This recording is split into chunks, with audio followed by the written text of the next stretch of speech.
Bendiciones para toda la comunidad educativa. Mi nombre es Juliana Beaine y estoy aquí con ustedes para socializar sobre las preguntas orientadoras que propuso la maestra con el fin de retroalimentarnos mutuamente y de dar nuestros aportes frente a estos interrogantes que ella planteó. El primer interrogante que se planteó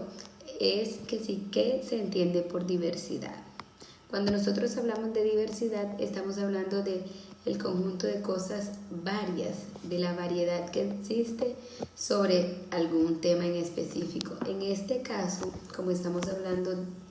desde el ámbito de la educación, la diversidad quiere decir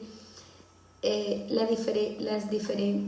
diferentes estilos con los que cada uno de los estudiantes puede aprender.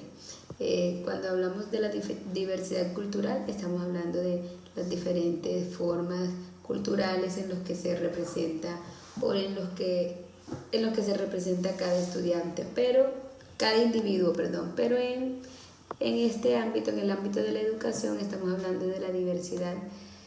que tiene el estudiante y es la variedad en los estilos de aprendizaje. Es como nosotros a través de la educación podemos potenciar estos diferentes estilos y estas diferentes formas de aprender. El segundo interrogante es que desde nuestra experiencia personal, profesional o laboral, ¿cómo se define el concepto de inclusión? Bueno, el concepto de inclusión es un término que se ha acuñado básicamente desde hace pocos años, porque al principio no se le conocía siquiera como inclusión. Al principio se le conocía como, fueron muchos términos que se empezaron a manejar desde la educación. Al principio fue integración, después de integración fue ayuda, después de la ayuda fue correlación, hasta que se logró integrar en el ámbito constitucional, y la Constitución actualmente la define como el derecho que tienen todas las personas a sentirse de la misma manera. Eso escrito en formas y en palabras legales de una manera que abarca que integra a toda la comunidad, llámese discapacitados, con limitaciones, con capacidades excepcionales, pero todo con el fin de que todas las personas nos sintamos bien a la hora de aprender. Como les decía, al principio no se conocía como inclusión, sino como integración, pero con el pasar del tiempo ha ido evolucionando hasta tal punto que la Constitución se ha apropiado de ella y ya la tiene como un decreto y como una ley que debe darse en todas las instituciones educativas con el fin de que el educando se pueda potenciar de manera integral dependiendo de la condición que pueda tener. Desde el ámbito laboral, la inclusión se refiere a un derecho que tienen los estudiantes para todos. Los maestros con la asistencia adecuada puedan garantizar que los estudiantes tengan vínculos significativos y esto pueda desarrollarse y que los estudiantes sean estudiantes felices. Desde el ámbito profesional, la inclusión implica abrir y apoyar a estudiantes que tengan diversidades educativas. Y desde el plano personal, la inclusión se refiere principalmente a los modelos que algunas personas tienen para hacer cambiar a la sociedad y posibilitarlos a todos con las mismas oportunidades. El siguiente interrogante es: ¿qué significa para usted una educación inclusiva? Para mí una educación inclusiva significa que todos gocemos de los mismos privilegios y que todos podamos tener la misma oportunidad de sentirnos libres y de sentirnos felices y cómodos desde el ámbito en el que estemos, cada quien dependiendo de sus habilidades. Y esto tiene un valor cuando se respeta y se lleva a cabo desde el ámbito educativo, pero se hacen primar los derechos para que el estudiante pueda estar de manera agradable. Por acá también nos preguntan que si consideran que es posible desarrollar las prácticas educativas que atiendan a la diversidad de todos y todas las estudiantes del aula de clase. Bueno, las prácticas educativas son fundamentales para los procesos de enseñanza y aprendizaje y uno de los puntos más importantes para poder abarcar a la población estudiantil. Pero en el caso de la educación inclusiva, los estudiantes tienen una diversidad educativa y es importante tener estos fundamentos y conocimientos para que ellos puedan acceder a este tipo de educación. Es importante que siempre se esté documentado sobre este tema para que estas prácticas educativas puedan tener significación. Y ya sabemos que para nadie es un secreto que en la actualidad las instituciones públicas no gozan de todos estos privilegios, o si gozan, los docentes y los padres de familia desconocen los privilegios que se tienen con la educación pública. La educación privada podríamos decir que está un poquito más avanzada frente a este tema. ¿Por qué? Porque sus clientes son las personas que están allí en primera mano y siempre tienen que estar pendientes para que este tipo de educación que van buscando muchas familias se brinde de manera idónea. El siguiente interrogante es: ¿cuáles crees que son las barreras profesionales, familiares, personales e institucionales que se presentan en torno para el desarrollo de las prácticas educativas inclusivas que atienden a la diversidad de todos y todas los estudiantes en el aula de clase? Bueno, sin duda alguna, una de las barreras personales que tiene que ver con la desmotivación que sienten los maestros al momento de enfrentarse con estas situaciones que se encuentran en el aula y que para nadie es un secreto que son situaciones fuertes y que son situaciones adversas, porque muchos docentes pretenden encontrar en el aula de clase el aula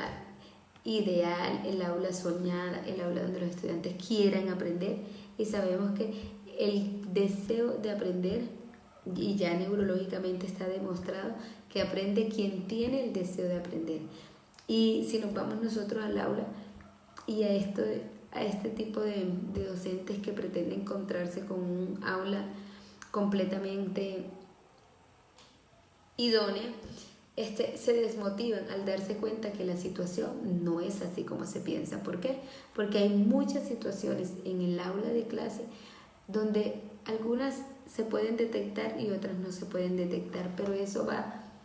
marcando el proceso y va marcando pautas en el desarrollo armónico del proceso educativo. Bueno, con relación a las limitaciones familiares, básicamente tiene que ver un poco con la frustración de los padres cuando detectan o les hacen saber sobre alguna condición de sus hijos y se les hace difícil asimilarlo. En cuanto a la parte profesional, las irregularidades consisten en no estar capacitados y actualizados en cuanto a las estrategias para la inclusividad. Sabemos que estas estrategias sabemos que para esto se deben actualizar a los docentes y hacer cursos y estar motivados y estar buscando aquí, buscando allá, todo este tipo de situaciones para poder brindar a la sociedad lo que realmente se necesita, y es un profesor profesional idóneo que tenga las herramientas necesarias y oportunas para tratar diferentes tipos de condiciones dentro del aula. Y en cuanto a las instituciones educativas que no cuentan con la infraestructura adecuada, muchísimas no cuentan con la infraestructura adecuada para algunos tipos de condiciones. Entonces, la hacen pasar y aún así en contra de los derechos y vulneran los derechos de los estudiantes, porque hacen que estos chicos que tienen estas condiciones sean ellos los que se adapten a las situaciones, a las condiciones que tiene el colegio, cuando el colegio o la institución debe ser el que adapte a ese estudiante con esa condición. Bueno, otro de los interrogantes es: ¿cuál crees que son los elementos facilitadores en lo personal, familiar e institucional y comunitario que se presentan en tu entorno para el desarrollo de las prácticas educativas inclusivas que atienden a todos y todas las estudiantes en el aula de clase? Bueno, los elementos facilitadores en lo personal tienen que ver con el compromiso que tienen los maestros en cuanto se trata de garantizar los fines educativos de la educación con el estudiante y con la diversidad educativa.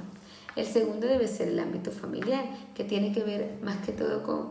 las posibilidades y con el apoyo idóneo que debe brindar la familia como primer cimiento de la sociedad para que estos chicos se sientan fortalecidos. Y en la parte institucional hay una correspondencia entre la necesidad de brindar los espacios de la educación a los niños con necesidades educativas especiales, ya que es la ley quien ha vinculado a todos estos estudiantes en los claustros educativos. Y aquí sí quiero hacer un paréntesis bien grande porque fue la ley quien dijo, bueno, vamos a meter a todos estos chicos en la escuela para que se sientan iguales, para que se sientan felices, y para esto vamos a armarnos, por así decirlo, de leyes